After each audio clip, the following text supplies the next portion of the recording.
아침을 여는 수필.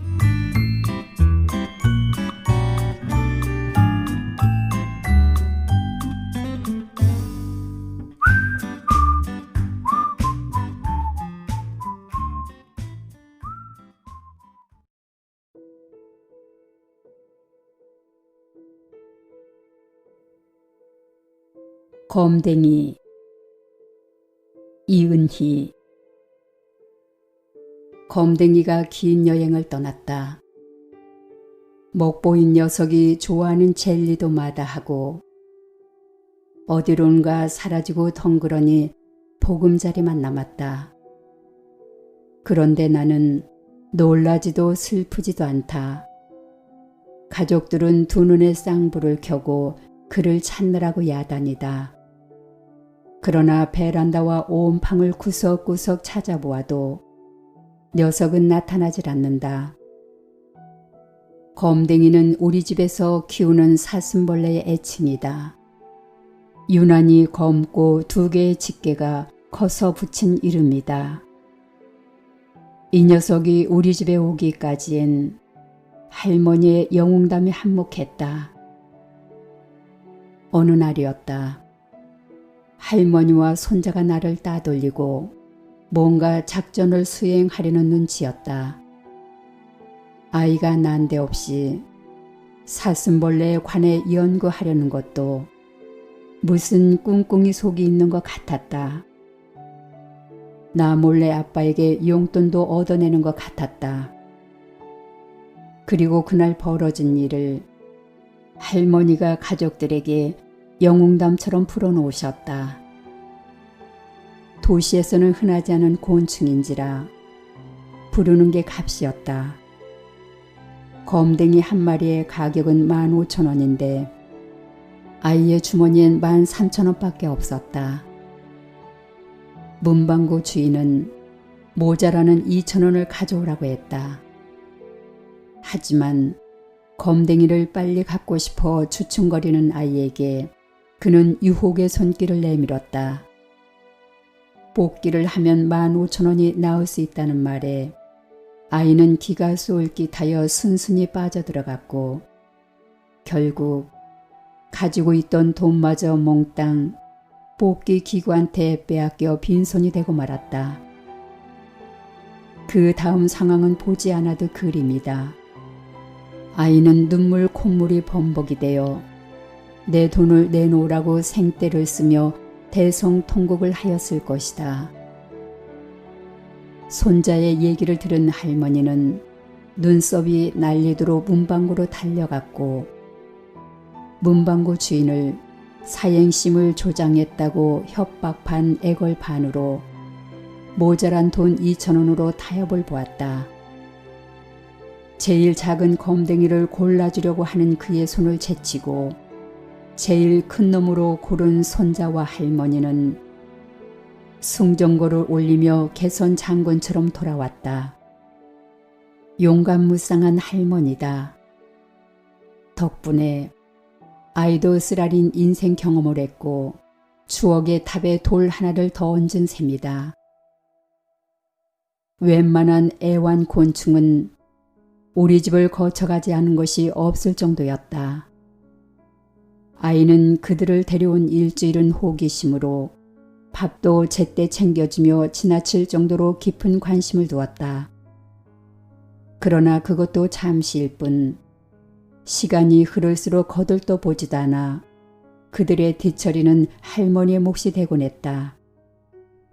그들도 사람처럼 사랑을 먹고 자라는가 보다.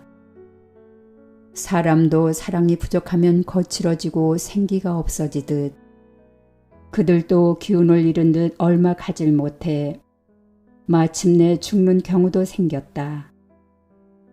그런 모습이 딱해 앞으로 다시는 곤충을 사주지 않겠다고 다짐을 했는데 검댕이를 어렵게 데려온 얘기를 듣고 나니 마음이 약해지고 말았다. 그러나 검댕이의 값보다 비싼 집만큼은 양보하지 않기로 했다. 자그마한 사육장이 25,000원이다. 전에도 햄스터가 5,000원이면 집은 15,000원. 그 마주가 8,000원이면 새 집은 25,000원이었다. 주객의 전도였다. 배보다 배꼽이 크면 안 된다는 이유를 내세웠다.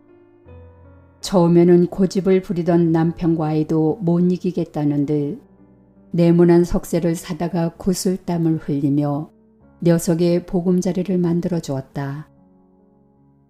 제법 근사했다. 손수 집을 만든 남편과 아이는 어느 때보다 더욱 강한 사랑을 베풀었다. 하루는 검댕이가 벌렁 드러누워 배를 하늘로 향한 채 전혀 움직이질 않았다. 혹시 죽은 것은 아닌가 싶어 아이에게 물었다. 죽은 신용을 하는 것이라고 했다. 아이는 그의 말과 행동을 이해하고 있는 것인가? 그 녀석의 언어를 알아듣지 못하는 내가 귀머거리인가? 갑갑하고 답답하지만 어쩔 수 없었다. 다음 날 검댕이가 남의 집 화분 근처에서 방황하고 있지 않은가? 철근으로 칭칭 감아 만든 튼튼한 집을 어떻게 빠져나왔는지 도무지 이해할 수 없었다. 두껍고 무거운 책으로 눌려놓기까지 했는데 어떻게 나왔을까? 그 후로도 그는 몇 번씩이나 탈출 시도를 하여 가족들을 놀라게 했다. 그러던 어느 날이었다.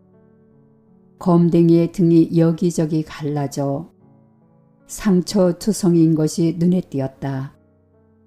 실패를 거듭해도 포기하지 않고 빠져나오려고 안간힘을 썼구나 여겼다. 헌데 놀라운 일이 벌어진 것이다. 녀석은 정사각형인 석쇠의 네모난 구멍 밖으로 두 집게를 정면으로 위로 아래로 그것도 모자라 사선으로 시도하는 것이었다. 순간 나는 녀석이 빠져나오게 된 비밀을 직감할 수 있었다. 차로 석쇠의 구멍을 재보았다. 가로 세로 1.5cm. 검댕이가 정면으로 빠져나온다는 것은 불가능한 일이었다. 그러나 사선의 길이가 약 2cm가 넘는다는 것을 간과한 것이 실수였다.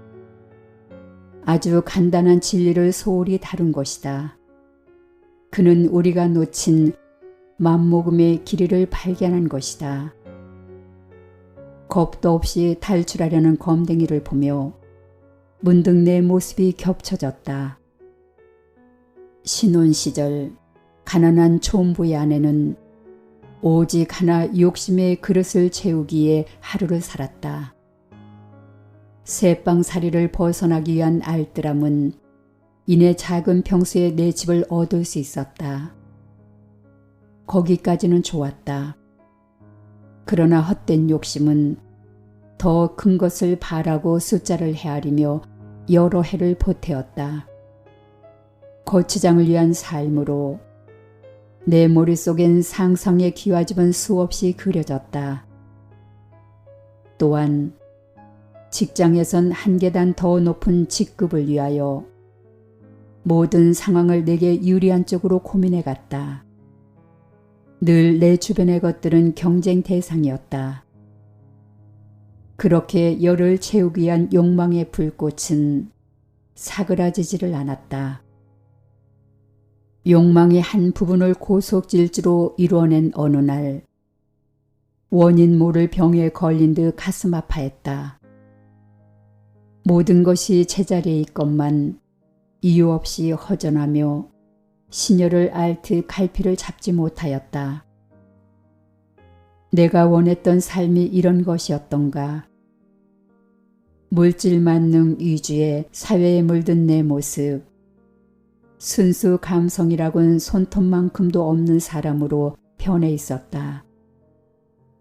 문득 내 순수 영혼을 잃고 욕망만 높아진 삶이 부질없는 짓이라는 걸 알게 되었다. 가슴 깊은 곳에서 울리는 내면의 소리를 듣지 못했다. 화려한 불빛을 쫓아다니는 불나비 같았다. 노랗게 단풍이 든 느티나무 아래서 까르르 웃던 19 소녀의 그림자가 그립다. 계절의 아름다움을 시로 읊던 나는 어디에 묻혀 있는 걸까? 사유의 창을 열어 묻고 되묻는다. 그동안 나는 내내 주위의 환경을 탓하며 어디론가 훌쩍 떠나고 싶었다. 하지만 감히 행동으로 옮기는 것은 엄두를 낼 수가 없었다. 나에겐 언제나 벗어날 수 있는 열린 문이 있지 않은가. 그럼에도 현실에 안주해버린 날 조롱하는 듯했다. 나는 검댕이보다 용기 없는 사람이었다. 그다지 절실하지도 않으며 실체 없는 고민을 늘어놓던 나의 몸부림이 그저 우스울 뿐이었다. 검댕이의 자유를 향한 무모한 도전과 끈질긴 노력에 담복하지 않을 수 없었다. 그는 사력을 다해 1.5cm의 구멍에 온몸을 던졌을 것을 상상하니 전기 충격을 받은 듯 온몸이 짜릿해왔다. 그랬다.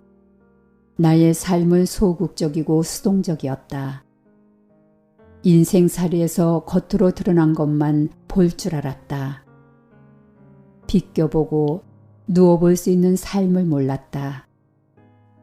표면에 드러난 가벼운 것을 즐기며 내면의 깊이를 모르는 지금까지의 삶이 아니었던가. 그래, 지극히 사소한 것, 가끔 꿈틀거리며 일어나는 아주 작은 감성을 도외시했다. 절망에 긁혀 생채기 투성이가 될 정도의 적극적인 삶과는 비교도 되지 않아 보였다. 식구들이 집을 비운 오후, 녀석이 왕성한 혈기로 사방을 활개치며 돌아다닌다. 두근거리는 가슴을 끌어안고 서서히 베란다 쪽으로 다가간다. 그리고는 창문을 반쯤 열었다. 서재로 돌아와서도 진정되지 않는 마음은 온통 그 녀석에게 가 있다. 이윽고 툭 하는 소리가 들린다. 아, 드디어 자유를 찾았구나. 라고 작은 탄성이 일었다. 먼 발치에서 둘러보니 역시 녀석이 보이질 않는다. 녀석이 기어가는 속도를 계산하며 시간이 빨리 흘러갔으면 싶었다. 그런데 갑자기 힘이 빠졌다. 두 어깨가 축 처졌다. 검댕이가 없는 쓸쓸한 보금자리. 검댕이의 탈출은 가족들에겐 언제까지나 미제 사건으로 남을 것이다.